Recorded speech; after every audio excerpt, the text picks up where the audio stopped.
Hello प्यारे बच्चों, Doubtnut में सभी बच्चों का स्वागत है। तो कैसे हैं सभी लोग? भाई आशा करती हूँ सब लोग बहुत अच्छे होंगे और सबकी पढ़ाई बहुत ही अच्छी चल रही होगी। तो ये है हमारी कक्षा 10 की विज्ञान का समय। और जैसा कि मैं आप सभी बच्चों को बताती आई हूँ कि जैसे जैसे हम बड़ी क्लासेस में जाते हैं हमारी विज्ञान 3 भागों में बढ़ जाती है। भौतिक विज्ञान, रसायन विज्ञान और जीव विज्ञान। तो बेटा हमारा जो रसायन विज्ञान यानी केमिस्ट्री वाला भाग है वो मैं आपको पढ़ाती हूँ। तो हमारा अध्याय नंबर 1 जिसका नाम है रासायनिक अभिक्रिया एवं समीकरण, आज हम उसी को आगे बढ़ाएंगे भाई, है ना। और आज हम क्या करने वाले हैं, आज हम इसके कुछ प्रीवियस ईयर के क्वेश्चन करने वाले हैं। प्रीवियस ईयर के क्वेश्चन, है ना। ठीक है कि कैसे आए हैं, कैसे क्वेश्चंस आए हैं प्रीवियस ईयर में। भाई हम पढ़ लेते हैं तो हमें ये भी मालूम होना चाहिए कि जो हमने पढ़ा उसमें से पिछले सालों में कैसे क्वेश्चंस पूछे गए हैं, कैसे उनका आंसर लिखना है। तो आज हम वो बात देखेंगे। आगे बढ़ते हैं भाई, लेकिन आपके लिए एक सूचना है जो मैं आपको दे दूं कि डाउटनेट पर कक्षा 10 हिंदी माध्यम का वीआईपी कोर्स चल रहा है। अभी कोर्स क्या है, तो भाई इसमें सारी क्लासेस मिलेंगी आपको रिकॉर्डेड फॉर्म में। डेली की डेली आपको होमवर्क मिलेगा, टेस्ट होंगे आपके समय समय पर, ताकि आपके कितना आपने पढ़ा उसकी जांच हो पाएगी, है ना। आपको कुछ बुक्स भी मिलेंगी, कुछ इंपॉर्टेंट या रेफरेंस बुक जिनको बोलते हैं, नोट्स मिलेंगे आपको, और एनसीईआरटी के सॉल्यूशंस भी सारे मिलेंगे। अभी कोर्स क्यों बेस्ट है, तो भाई इंडिया के टॉप टीचर्स जिनको वर्षों का अनुभव है वो आपको पढ़ाते हैं। बेस्ट रिजल्ट्स हैं यहाँ के, और डाउट्स का बिल्कुल सफाया हो जाता है ना। कोई दिक्कत नहीं आएगी आपको, कहीं भी किसी भी चीज में डाउट आएगा आपका बिल्कुल वो क्लियर होगा। मिल लीजिए आपके टॉप टीचर से जो आपको पढ़ाने वाले हैं।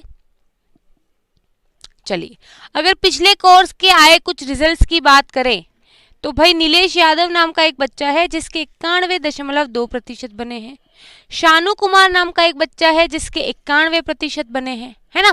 और 100 से अधिक छात्र ऐसे थे जिनके 85% से अधिक अंक बने हैं। कुछ बच्चे ने पूछा था कि मैम आपको कैसे पता चला कि इतने प्रतिशत बने हैं, तो बेटा उस बच्चे ने हमारे यहाँ एडमिशन लिया था, तो जब रिजल्ट आया तब हमने उनसे फोन किया, उनकी मार्कशीट मांगी, तब पता चला कि इतने प्रतिशत बने। ठीक है बेटा। चलिए, अब डाउट्स का सफाया कैसे होगा, तो आप सभी बच्चों को मालूम है कि डाउटनेट जो है इंडिया का नंबर 1 इंस्टीट्यूट है डाउट सॉल्विंग के क्षेत्र में, है ना। आपका होमवर्क हो, नोट्स हो, टेस्ट हो, कुछ भी क्वेश्चन हो, हर क्वेश्चन का आपका वीडियो सॉल्यूशन अवेलेबल है डाउटनेट की ऐप पर। जहां पर भी आपको डाउट आता है उसका फोटो खींचना है और क्या करना है, उस फोटो को डाउटनेट की ऐप पर डालना है। जैसे ही आप डाउटनेट की ऐप पर डालोगे उसका वीडियो सॉल्यूशन आपको मिल जाएगा। ठीक है, इसीलिए क्लासेस चाहे क्लास के टाइम पर देखो या बाद में देखो, आपके हर डाउट का सफाया होगा। ठीक है। चलिए, तो क्या आप कक्षा 10 बोर्ड वीआईपी कोर्स ज्वाइन करना चाहेंगे? अभी आपके स्क्रीन पर एक पोल आएगा, उसके माध्यम से मुझे जवाब दे दीजिए बेटा।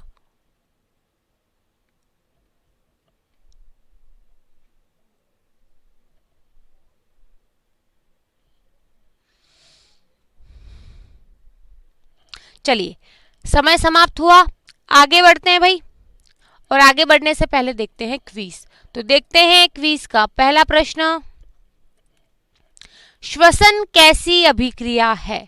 ऊष्माक्षेपी, ऊष्माशोषी, दोनों, कोई नहीं।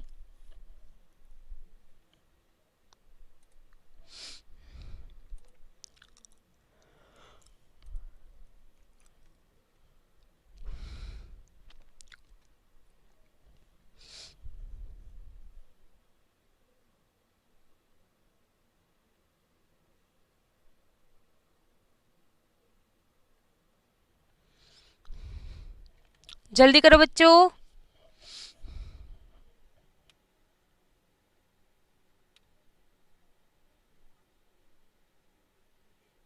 समय समाप्त हुआ, अगला प्रश्न देखते हैं भाई। विस्थापन अभिक्रिया में विस्थापित कौन होता है?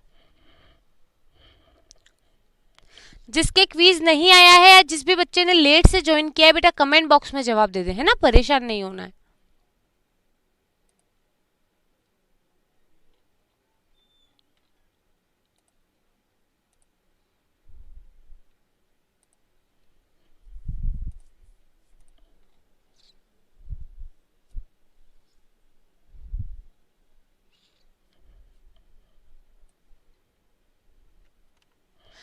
अगला प्रश्न देखते हैं भाई, कौन सी अभिक्रिया में ऊष्मा अवशोषित होगी?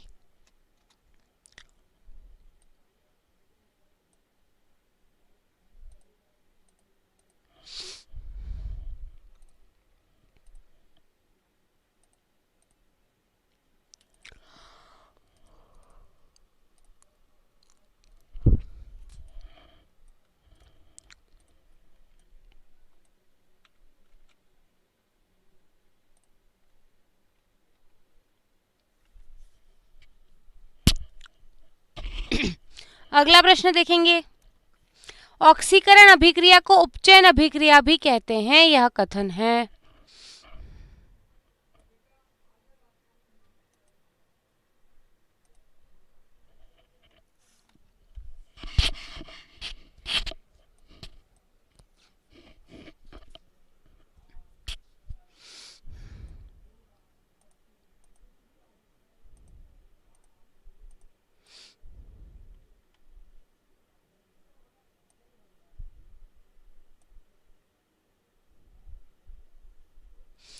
अगला प्रश्न देखते हैं, कार्बन एवं ऑक्सीजन मिलकर कार्बन डाइऑक्साइड का निर्माण करते हैं, इसमें कौन सी अभिक्रिया है? जो भी बच्चा लेट से आया है, जिसने क्लास लेट से ज्वाइन किए, बेटा कमेंट बॉक्स में जवाब दे दे, है ना।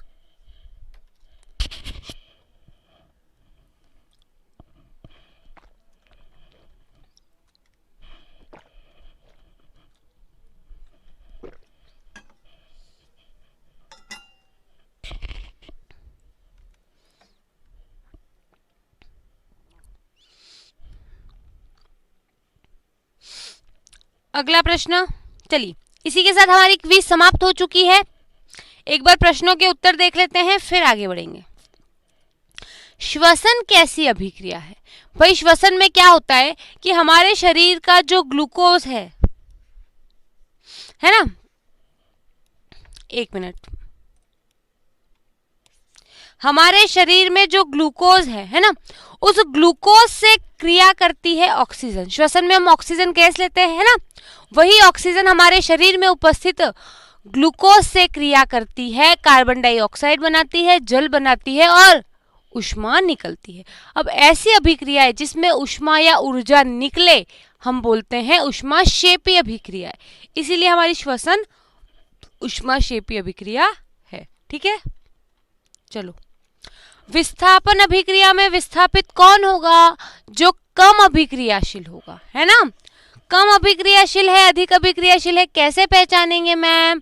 तो बेटा पहचानेंगे हम सक्रियता श्रेणी से, है ना। चलो, कौन सी अभिक्रिया में ऊष्मा अवशोषित होगी, है ना, कौन सी अभिक्रिया में ऊष्मा अवशोषित होगी? तो ऊष्माशोषी में। चलिए, ऑक्सीकरण अभिक्रिया को उपचयन अभिक्रिया भी कहते हैं, बिल्कुल सत्य कथन है। तो जल्दी से मुझे कमेंट बॉक्स में लिख के बताओ, अपचयन अभिक्रिया का दूसरा नाम क्या है? कल ही बताया था लास्ट वाली क्लास में, अपचयन अभिक्रिया का दूसरा नाम क्या है? ऑक्सीकरण को उपचयन कहते हैं, तो अपचयन अभिक्रिया का दूसरा नाम क्या है? जल्दी से कमेंट बॉक्स में लिख के बताओ बेटा।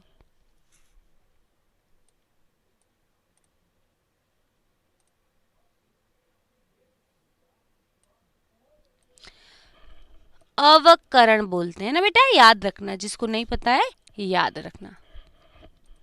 चलो, कार्बन एवं ऑक्सीजन मिलकर कार्बन डाइऑक्साइड का निर्माण करते हैं, एकल उत्पाद बन रहा है। ऐसी अभिक्रिया है जिसमें क्या बने? एकल उत्पाद, एक उत्पाद बने, उसे हम बोलते हैं संयोजन अभिक्रिया। ठीक है, तो ये थे मेरे क्विज के क्वेश्चन। जल्दी से कमेंट बॉक्स में लिख के बताओ कितने बच्चे ऐसे हैं जिनके सारे क्वेश्चन सही हैं क्विज के, जल्दी से बताओ।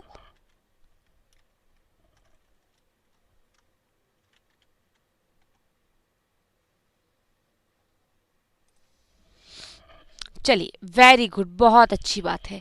अब आगे बढ़ते हैं और देखते हैं हमारे प्रीवियस ईयर में कैसे क्वेश्चंस आए हैं। ठीक है, चलो, है ना।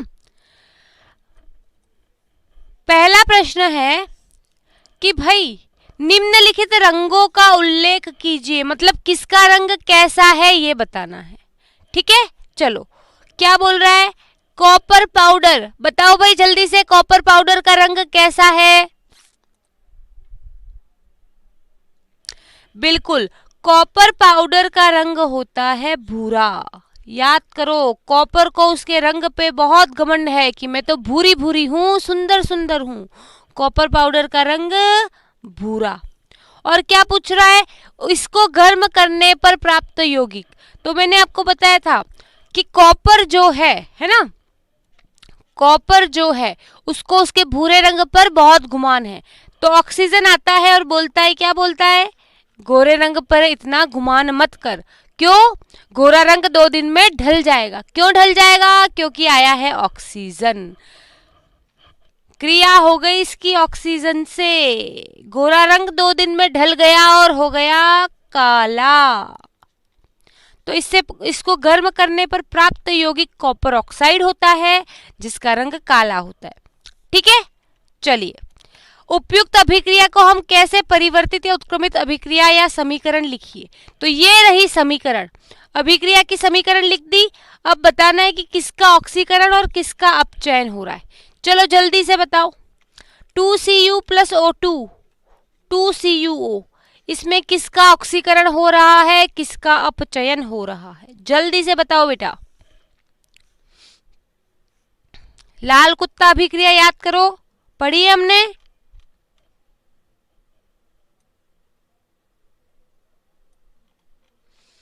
याद करो सैटरडे की कहानी, लाल कुत्ता अभिक्रिया। बताओ जल्दी से, फिर मैं बताती हूँ।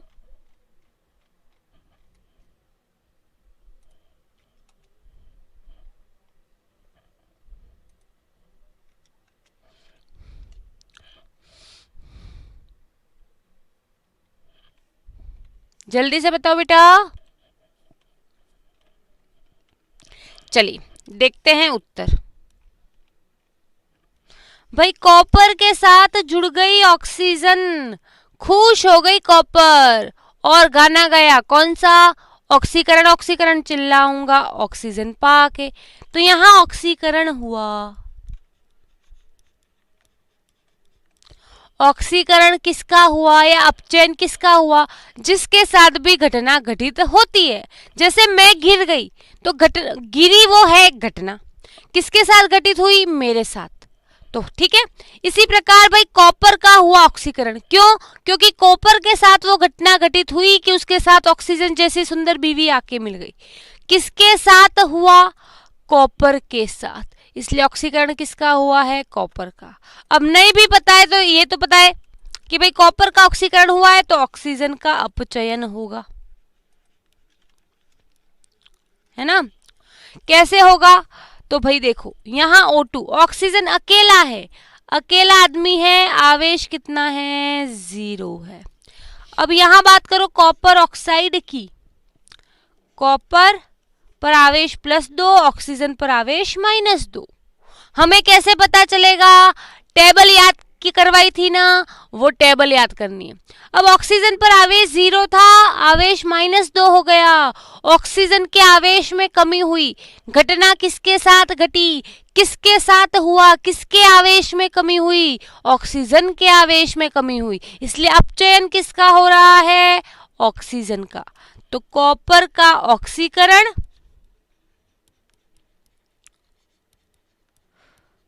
है ना, और ऑक्सीजन का अपचयन। समझ में आया? आया तो हम सब दिखा दो भाई जल्दी से, ताकि अगले प्रश्न पर बढ़े।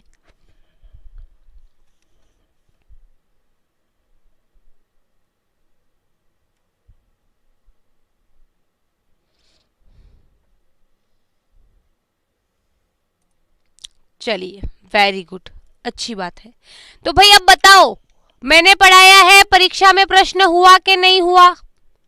ये बात बुक में दे रखी है क्या? Cu + O2, 2CuO, यहाँ ऑक्सीजन का अपचयन कैसे हुआ? एनसीईआरटी में नहीं बता रखा है। समझ में आया? क्वेश्चन आएगा परीक्षा में, कैसी भी अभिक्रिया का कर लोगे? कर लोगे तो यस लिख के बताओ कमेंट बॉक्स में, यस मैम हम बिल्कुल कर लेंगे। जल्दी से बताओ।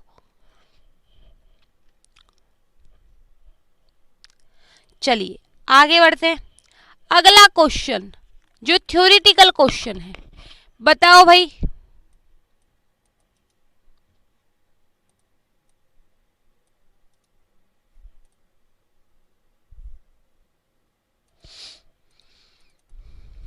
रासायनिक समीकरण क्या है? तो क्या उत्तर लिखोगे? बहुत ही सिंपल है भाई, है ना।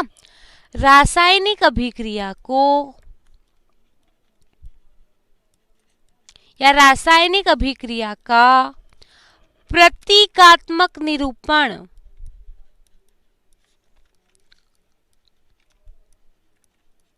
है ना। रासायनिक अभिक्रिया का प्रतीकात्मक निरूपण रासायनिक समीकरण कहलाता है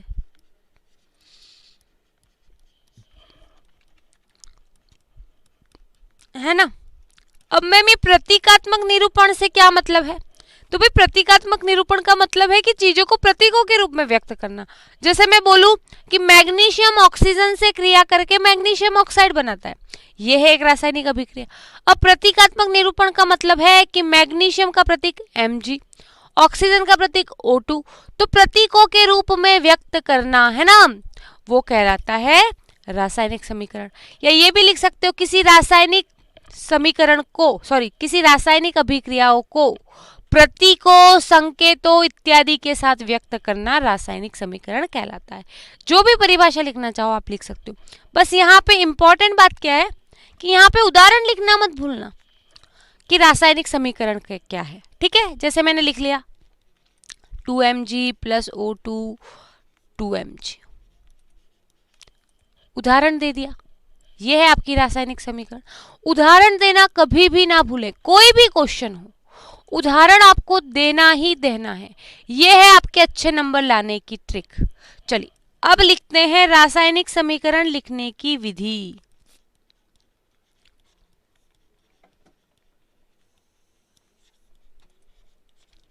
बताओ भाई, क्या है रासायनिक समीकरण लिखने की विधि? कौन बच्चा बताएगा? पहला नियम क्या है बताओ?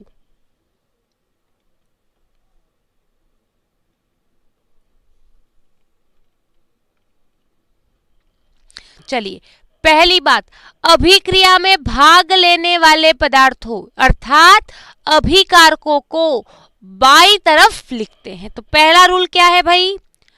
अभिक्रिया में भाग लेने वाले, अभिक्रिया में भाग लेने वाले पदार्थों अर्थात क्या बेटा?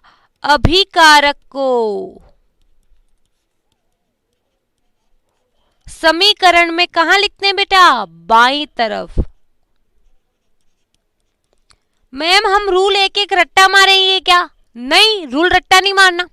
ये अभिक्रिया लिखी है ना, उसमें क्या कर रहे हो आप? उसमें जो कर रहे हो बस उसी को क्या करना है? लाइन में लिखना है। ये 5 नंबर का प्रश्न था आपके, ठीक है, उसी को लिखना है बस। क्या किया आपने? मैग्नीशियम और ऑक्साइड अभिक्रिया कर रहे हैं, इन दोनों को कहां लिखा है? बाईं तरफ। तो रासायनिक अभिक्रिया में भाग लेने वाले पदार्थ अर्थात अभिकारक को समीकरण में बाईं तरफ तथा बने उत्पाद को दाईं तरफ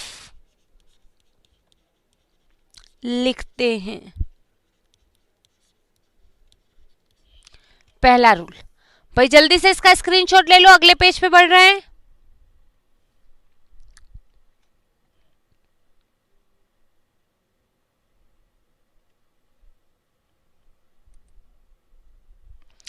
चलिए अगली बात, दूसरी बात भाई, अगर अभिक्रिया में 2 या 2 से अधिक अभिकारक या 2 या 2 से अधिक उत्पाद हो तो उनके बीच में प्लस का चिन्ह लगाते हैं। जैसे देखो यहाँ 2 अभिकारक है तो इन दोनों के बीच में प्लस का चिन्ह लगाया है, तो बस ये लिखना है। दूसरी बात, यदि अभिकारक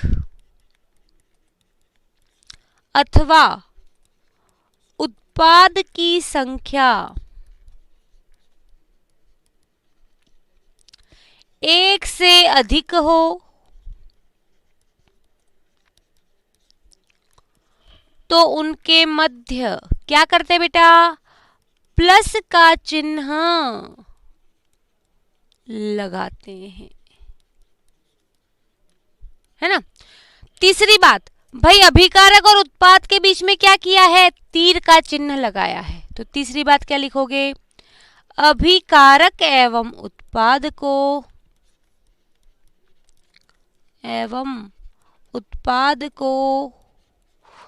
तीर के चिन्ह से अलग करते हैं।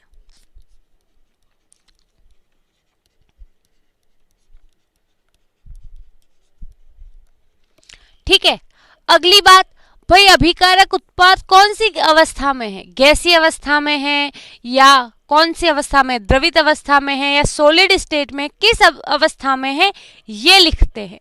तो चौथी बात, अभिकारक एवं उत्पाद की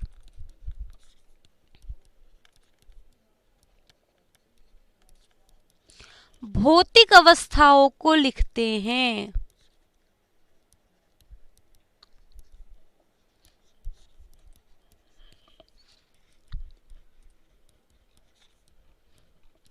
और सबसे अंतिम बात, भाई अभिक्रिया किस कंडीशन में हो रही, मान लो कोई अभिक्रिया हो रही है 700 डिग्री तापमान पर, है ना, या कोई अभिक्रिया हो रही है भाई निकल उत्प्रेरक की उपस्थिति में, है ना, या कोई अभिक्रिया हो रही है 1 एटमॉस्फेयर दाब पर, दाब ताप उत्प्रेरक, ये होती है किसी अभिक्रिया की कंडीशन कि कोई अभिक्रिया संपन्न करवानी है, तो अगर 700 डिग्री ताप है तो ही वो अभिक्रिया होगी, या 1 एटमॉस्फेयर ताप है तभी वो अभिक्रिया होगी। तो अभिक्रियाओं की जो भी कंडीशंस हैं, परिस्थितियां हैं, दाब हो, ताप हो, उत्प्रेरक हो, उन सब को हम तीर के निशान के ऊपर रखते हैं। तो ये लिखना है बेटा,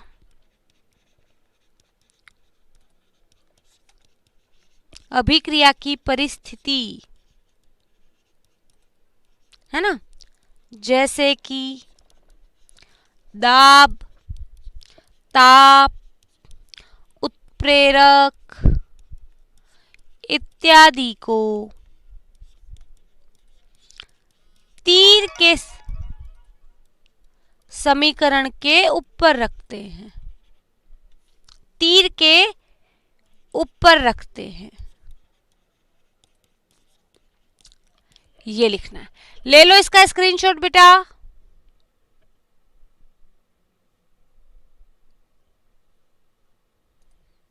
चलो जल्दी से बताओ भाई, समझ में आ गया? बढ़े अगले प्रश्न की तरफ। चलिए देखते हैं अगला प्रश्न। ये रहा भाई आपका अगला प्रश्न जो परीक्षा में पूछा जा चुका है। बताइए एक बार इसका उत्तर, फिर हम देखेंगे कैसे लिखना है इसको परीक्षा में।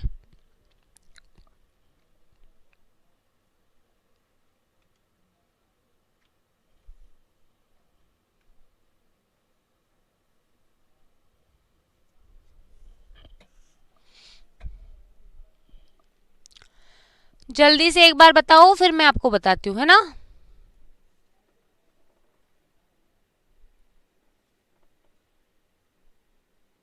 चलिए आपने लिखा होगा, देखते हैं इसका उत्तर। रेडॉक्स अभिक्रिया किसे कहते हैं, लाल कुत्ता अभिक्रिया किसे कहते हैं? तो ऐसी अभिक्रिया जिसमें ऑक्सीकरण एवं अपचयन दोनों होता है उसे बोलते हैं रेडॉक्स अभिक्रिया। तो परिभाषा लिख लो, ऐसी अभिक्रिया जिसमें ऑक्सीकरण एवं अपचयन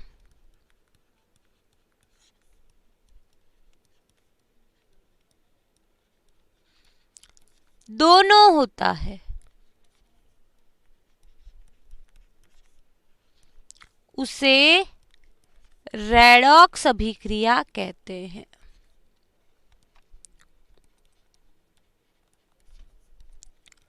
मैंने क्या बोला था, जब भी कोई परिभाषा आए साथ में उदाहरण जरूर लिखेंगे। उदाहरण लिख लो, है ना। CuO प्लस H2, तो Cu प्लस H2O, यहां पर क्या हो रहा है, ऑक्सीजन में कमी। पहले कॉपर के साथ ऑक्सीजन था, कॉपर ऑक्साइड था, यहाँ पे कॉपर अकेला बचा है, ऑक्सीजन बेवफा निकली, तो यहाँ पे क्या हो रहा है, कॉपर ऑक्साइड का अपचयन हो रहा है।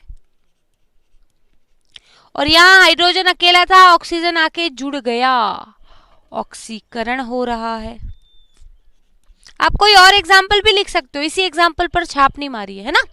तो इसीलिए ये क्या है, रेडॉक्स अभिक्रिया है। चलो दूसरा भाग क्या पूछा है, ZnO प्लस सी, Zn प्लस CO किस पदार्थ का अपचयन और किसका ऑक्सीकरण हो रहा है, ये पूछा है। देखो भाई, जिंक ऑक्साइड से बना जिंक, ऑक्सीजन में कमी आई, ऑक्सीजन में कमी आई, इसका मतलब क्या हो रहा है बताओ, अपचयन। भाई कार्बन के साथ ऑक्सीजन जुड़ गया, ऑक्सीजन में वृद्धि आई, ऑक्सीकरण, ऑक्सीकरण को ही उपचयन भी बोलते हैं।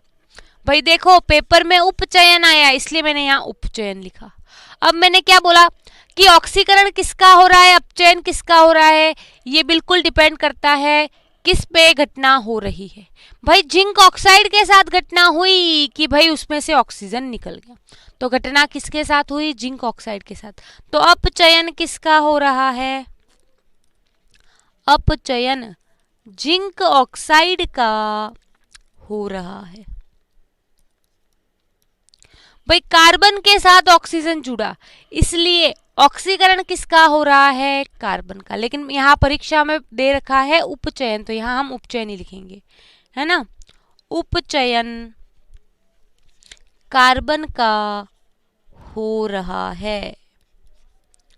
भाई मैं आपको पूरा एज इट इज लिखवा रही हूँ जैसे आपको परीक्षा में लिखना है ना, इसीलिए टाइम लग रहा है हमें क्वेश्चंस करने में। चलो जल्दी से इसका स्क्रीनशॉट लो, फिर अगला क्वेश्चन देखते हैं।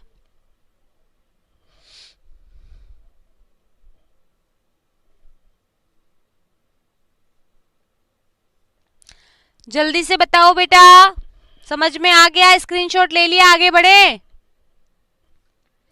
चलिए वेरी गुड, आगे बढ़ते हैं। अब नेक्स्ट क्वेश्चन बताओ,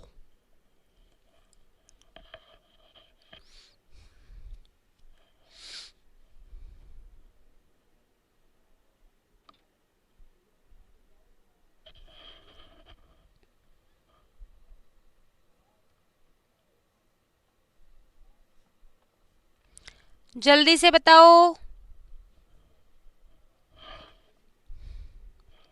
इलेक्ट्रॉनिक सिद्धांत के आधार पर ऑक्सीकरण और अपचयन की अवधारणा को उदाहरण सहित समझाइए। चलिए देखते हैं। ऑक्सीकरण और अपचयन को समझाना है लेकिन इलेक्ट्रॉनिक सिद्धांत के आधार पर। तो मैंने आपको बताया था ऑक्सीकरण किसे बोलते हैं बेटा,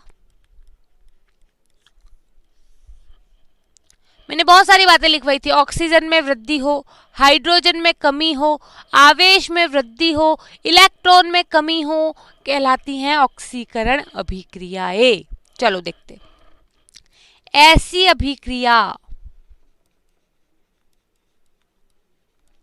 जिसमें क्या हो, भाई इलेक्ट्रॉनिक सिद्धांत के आधार पर पूछ रहा है तो इलेक्ट्रॉन वाली बात ही सिर्फ लिखनी है, ठीक है। तो ऐसी अभिक्रिया जिसमें इलेक्ट्रॉन में कमी होती है वे ऑक्सीकरण अभिक्रियाएं कहलाती हैं।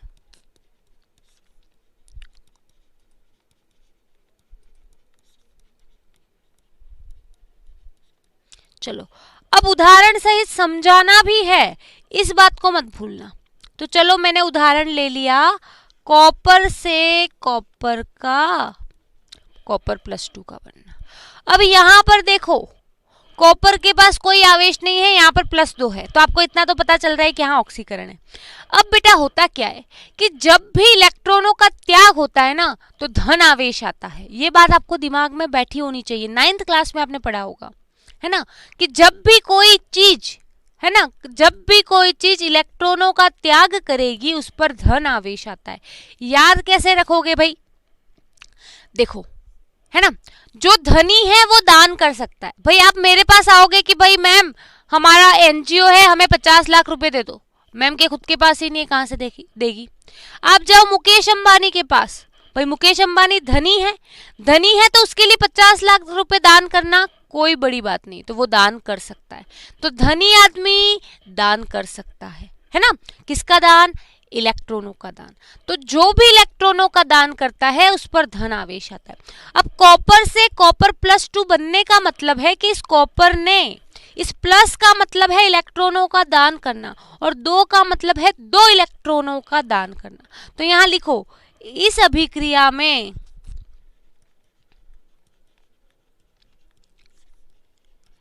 कॉपर ने 2 इलेक्ट्रॉन का त्याग किया, है ना। इस अभिक्रिया में कॉपर ने 2 इलेक्ट्रॉनों का त्याग किया, इसीलिए कॉपर पर धन आयन आया। क्यों? क्योंकि जो दानी है, इलेक्ट्रॉनों का दानी है, वही धनी है।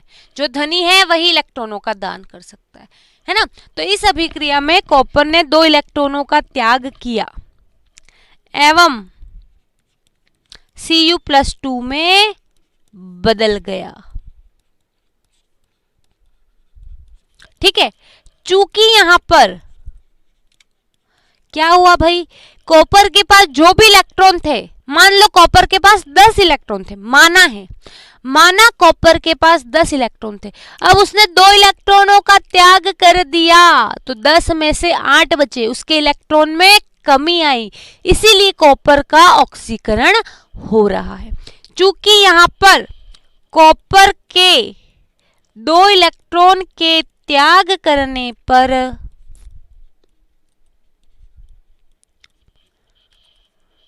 कॉपर के 2 इलेक्ट्रॉन में कमी आई, इसलिए इस अभिक्रिया में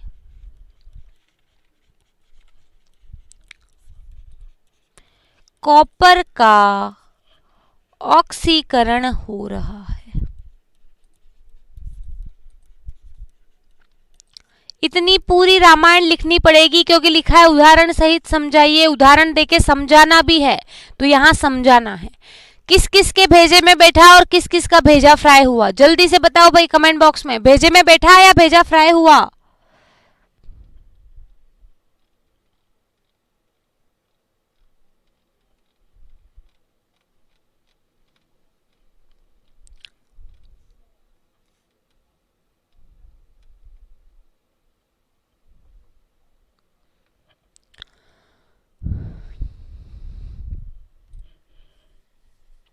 जल्दी से बताओ भाई कमेंट बॉक्स में लिख के, भेजे में बैठा या भेजा फ्राई हुआ।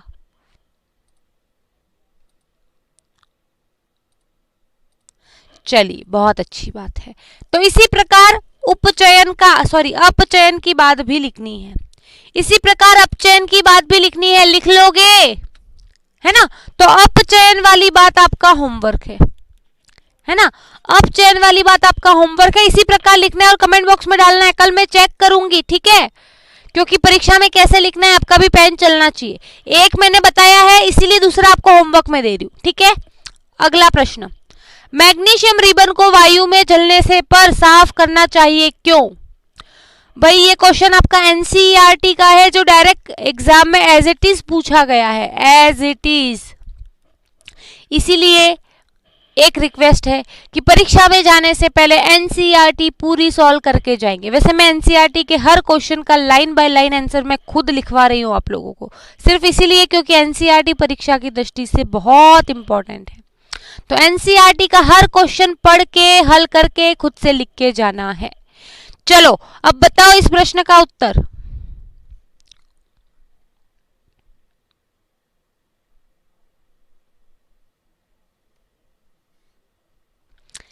चलिए बेटा, मैग्नीशियम रिबन को वायु में जलाने से पहले साफ क्यों किया जाता है। तो बेटा एक बात बताओ, आप रोज नहाते हो, क्यों नहाते हो, क्योंकि आप मार्केट जाते हो, इधर उधर जाते हो, स्कूल जाते हो, है ना। अभी तो नहीं जा रहे हो, कोविड की सिचुएशन है, लेकिन आप बाहर निकलते हो तो मार्केट की जो गंदगी है वो आपके शरीर पे बैठ जाती है। तो आपके शरीर पे, आपके हाथ पे, मान लो हाथ की बात करते हैं, अब आपके हाथ पे वो गंदगी धूल मिट्टी बैठ गई है। अब नहाओगे नहीं तो क्या होगा, वो मिट्टी बैठी हुई रहेगी और आपका जो ओरिजिनल हाथ है वो नहीं रहा, उस पर हाथ के साथ साथ गंदगी भी है। तो सेम चीज ऐसी मैग्नीशियम रिबन के साथ भी होती। मैग्नीशियम रिबन, अगर ये रिबन, मान लो ये मैग्नीशियम की रिबन है, ये ऐसे ही पड़ी हुई है, मान लो ये 1-1.5 साल तक ऐसी पड़ी हुई है। अब क्या होता है बेटा, वायुमंडल में उपस्थित जो ऑक्सीजन है ना वो इससे क्रिया कर लेता है, और क्रिया कर लेता है तो इस पर भी मैग्नीशियम ऑक्साइड की परत जम जाती है। और अगर परत जम गई मैग्नीशियम ऑक्साइड की तो अभी मैग्नीशियम नहीं रहा ना, अभी मैग्नीशियम ऑक्साइड हो गया। मैम ऑक्सीजन कैसे आई? बेटा वायुमंडल में उपस्थित है ऑक्सीजन, वो ऑक्सीजन इसके साथ क्रिया कर लेती है, मैग्नीशियम ऑक्साइड की परत जम जाती है। हमारे हाथ पे जैसे धूल मिट्टी की परत जम गई, वैसे ही मैग्नीशियम पर मैग्नीशियम ऑक्साइड की परत जम गई। अब अगर मुझे इस रिबन का उपयोग करना है ना, किसी भी काम से, मान लो इसको मुझे वायु में ही जलाना है। अब अगर इस पर ऑक्सीजन की परत है तो ये मैग्नीशियम ऑक्साइड है। अब मैग्नीशियम ऑक्साइड को आप ऑक्सीजन में जलाओगे तो आपको सही रिजल्ट नहीं मिलेगा। क्यों? क्योंकि आपको जलाना था तो मैग्नीशियम, लेकिन मैग्नीशियम की जगह आपने जलाया मैग्नीशियम ऑक्साइड। समझ में आया मेरा बच्चा? यस और नो में जवाब दो जल्दी से। आया समझ में? ठीक है, तो ये क्वेश्चन भी आपका होमवर्क है। ठीक है, तो आप सारे बच्चे इन दोनों क्वेश्चंस को करके लाएंगे। कल हम इसका डिस्कशन करेंगे, और अगले क्वेश्चन जो इस अध्याय के आए हुए, बहुत सारे क्वेश्चंस आए हैं क्योंकि पिछले 15-20 साल के पेपर करवा रही हूँ और सभी बोर्ड के करवा रही हूँ, तो थोड़ा टाइम लगेगा, है ना। तो हम कल की क्लास में भी क्या करने वाले हैं, कल की क्लास में भी प्रीवियस ईयर के क्वेश्चंस करने वाले हैं। ठीक है, और इन दोनों क्वेश्चन का भी हम डिस्कशन करेंगे जिसका मैंने आपको होमवर्क दिया है। ठीक है, तो प्यारे बच्चों आज की क्लास को हम यहीं विराम देते हैं, मिलेंगे अगली क्लास में। तब तक के लिए बाय बाय, टेक केयर।